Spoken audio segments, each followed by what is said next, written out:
Hello and welcome back. I'm Raj Klutke, and today we'll be looking at what tails I choose to use and how I tie them on. This video is really aimed at relatively new fly tyers, or those, like many of us older fly tyers, that are always interested in seeing what other methods people use. For this video, a tail will be any material tied close to the bend of the hook that extends past the bend of the hook.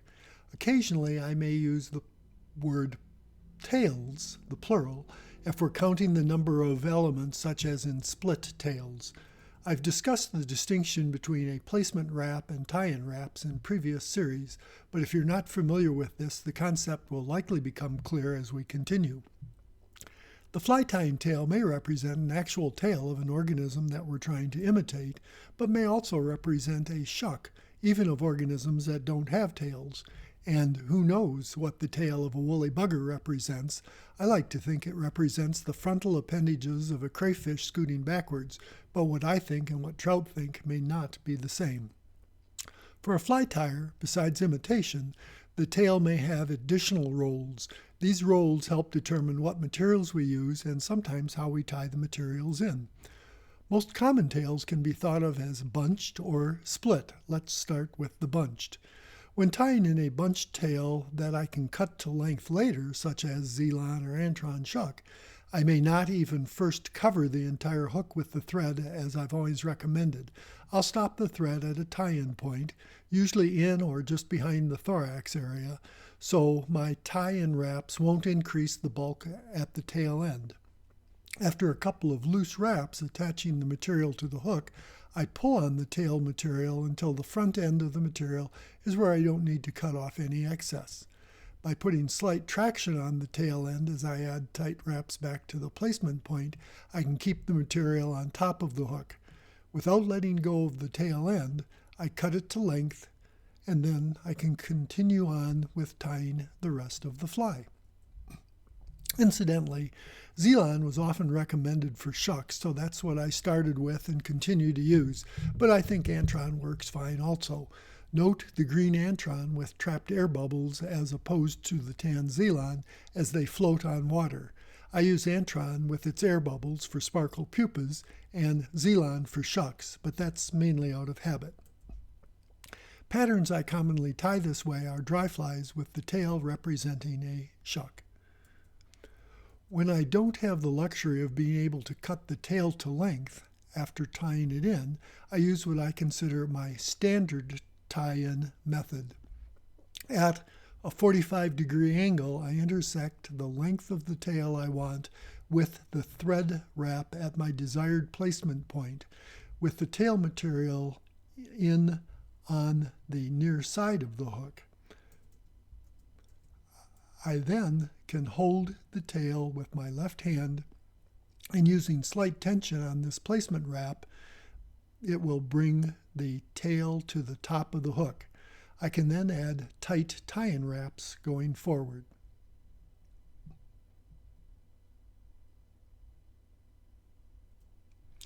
This method works well for long tails, like I like to use on dry flies, or short tails, like I'll use on a nymph. With minimum practice, this method will produce very accurate tail length, but if needed, you can still adjust the tail length more by pulling the material after 2 loose wraps, but before the tight tie-in wraps. I'm using pheasant tail here so you can easily see them, but this method works well for hackle fibers, fibettes, and most other fibers. On my small, simple wrap dry flies, I use hackle fibers, which may represent tails or shucks. Again, this is my most commonly used technique as it's quick, applicable to numerous materials, doesn't build up bulk at the placement wrap, and provides a very accurate tail length. The key to putting on brush tails without too much bulk at the tie-in site is to thoroughly clean the base by pulling out any loose materials and then brushing out any short hairs. Once the base is clean, you can pull out excessively long hairs from the other end. Then tie it in as a bunch using the placement wrap first, as in the method I just described, to get the desired length. I use this technique predominantly on some caddis larvae that have a brush-like at the tail end, such as in the family Hydropsychidae, and also on some attractor nymphs. Some tires avoid split tails, but they're not difficult. They just take a little bit more time. Think of these 4 steps will help you simplify split tails. Sometimes I do skip the prepare the hook stage. Some recommend tying in the split material separately on the sides of the hook. To do this, place the first fiber on top of the hook and use slight thread tension to carry those fibers to the far side of the hook, and then lock in with a few extra wraps.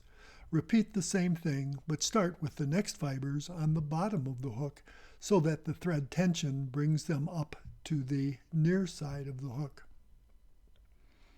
Again, put in a locking wrap, and it worked pretty well this time, but more commonly I end up with uneven tail lengths when I try this method, so I prefer alternate methods. For small flies, I may use a thread bump.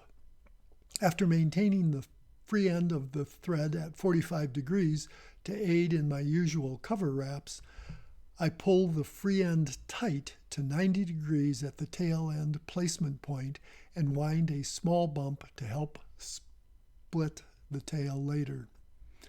I cut or break off the free end, leaving the small thread bump. On larger flies, I may add a little dubbing to make a larger bump. After wrapping my thread forward about 2 or 3 wraps from the bump, I use the standard method of tying in fibers. Here I am again using pheasant tail fibers, so like I said, you can see them well, but on dry flies I'm usually using hackle fibers or occasionally fibettes. After about 2 wraps, I split the fibers as desired, using the bump to help keep the fibers separated, and then I push on the bump. I then take additional wraps back towards the bump until they're tight against the bump. This will hold the fibers split, but I like to stabilize the split even further.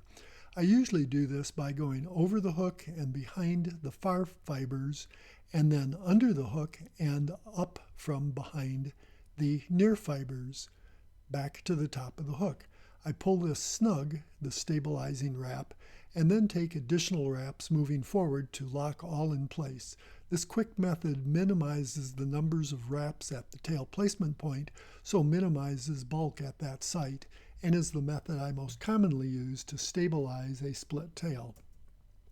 I don't use a lot of split tails. I tie some mayfly spinners this way, but not trico spinners, of which I'll explain shortly. I tie and carry a few RS2s, but I haven't fished with these much yet.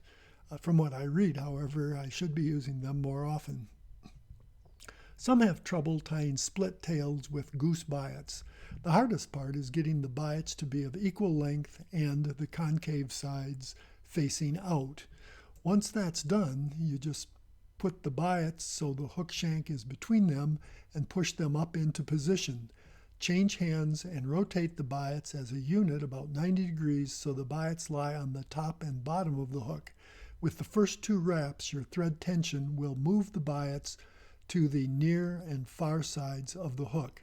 Adjust the positioning and the split, and then take additional wraps to secure it in place.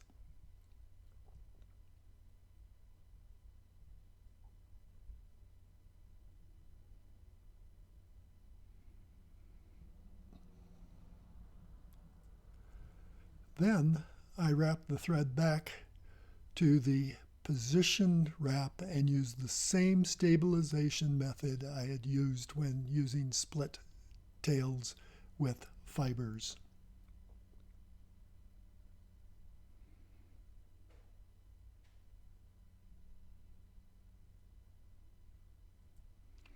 Here's a top view of my usual stabilization method, as it's actually easier to see than it is to describe.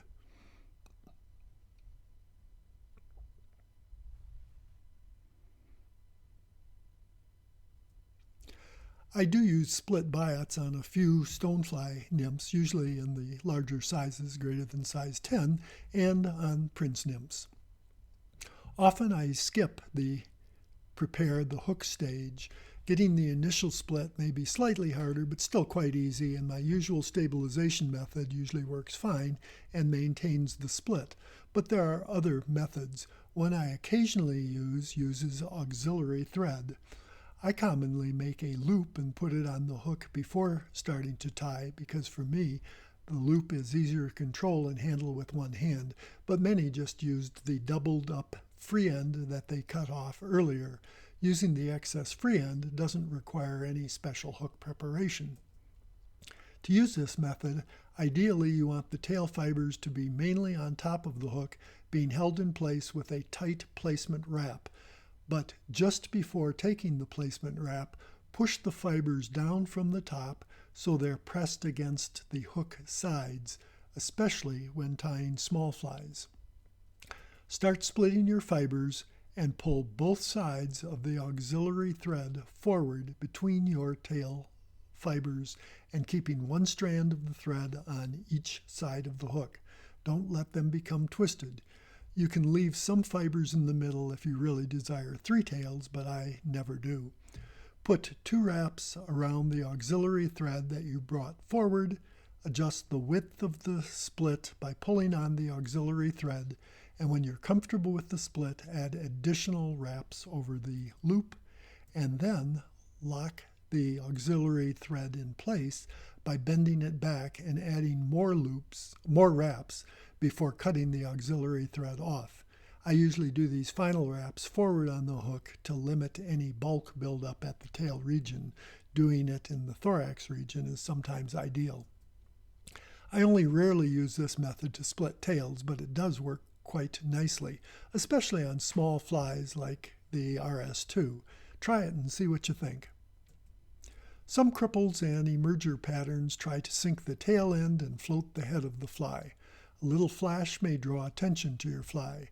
When you're about to tie in a tail, always think briefly about possible other considerations for the tail and for the specific pattern you're tying, and also think of how you want to fish it. I don't think some patterns need a separate tail, even if imitating an organism with a tail. As explained in the previous video, I usually don't tie separate tails on soft hackles, which in addition to caddis, which don't have tails, also imitate mayflies, which do have tails.